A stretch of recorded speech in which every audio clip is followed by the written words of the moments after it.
এত কষ্ট করছেন সংসারের জন্য, যতদিন সংসারে টাকা দিবেন ততদিন আপনার দাম আকাশ চুম্বি। সংসারে টাকা দিবেন না, আপনার বিপদ। এখন আপনার বউজিলিয়ে চলবেন। যাদেরকে আপনি হাজার হাজার টাকা খাওয়াইতেছেন, যখন আপনার বিপদ হবে টাকা খুঁজা দেখেন, কইব ভাই আমরা তো চলতারি না। আল্লাহ গরিব বানা, খাইতে গরিব বানায়। আল্লাহ সমাজের মধ্যে যে গরিব যে দেয়, ইচ্ছা করলে তারা উন্নত হইতে পারে, কিন্তু ওরা আপনার সাথে ধোঁকাবাজি করে, মিথ্যা কথা বলে, ক্রিমিনালি করে, অনেক রকমের। এরা উন্নত হয় না, কারণ আপনার তে খাইছে, বুঝলা গেছে গা। নিমু খারাপ আছে না নাই?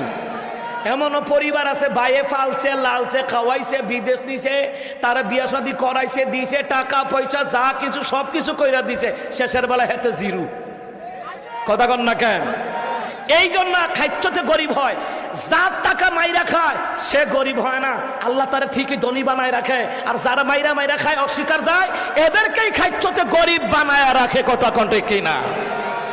বহু লোক আছে। গত পরশুদিন একটাই ঘটনা দেখে আমার খুব কষ্ট লাগছে, খুব কষ্ট লাগছে। আমারই পরম আত্মীয়, সে তার বড় ভাইদেরকে খাওয়াইছে, বোন একা বিয়া দিছে, তার ভাই বাতিজি বিয়া শাদী দিছে। ওই দিন আমি তার বাড়িতে গেছিলাম, গিয়ে দেখি তার যেই বাইরে খাওয়াইছে ফালছে রাইকোষের মতন খাওয়াইছে, আর ইতান্ডি কুত্তার মতন খাইছে। নিজের বাইয়ে যেই বাইয়ে খাওয়াইছে, এই বাইয়ের গড়ের লগে আজায়া বেড়া দিয়ে রাখছে, যাতে না আটতারে। আধ হাত রাস্তা, আধ হাত রাস্তা, আধ হাত রাস্তা।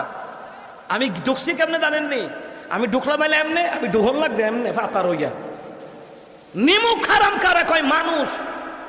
দুই পায়ের জন্তু এত খারাপ, কুত্তাও একটা বেলা, কুত্তার এক বেলা রুটি খাওয়াইলে আপনার পিছনে পিছনে ঘুরবে। মানুষ রবি কতগুলা কুকুর আছে।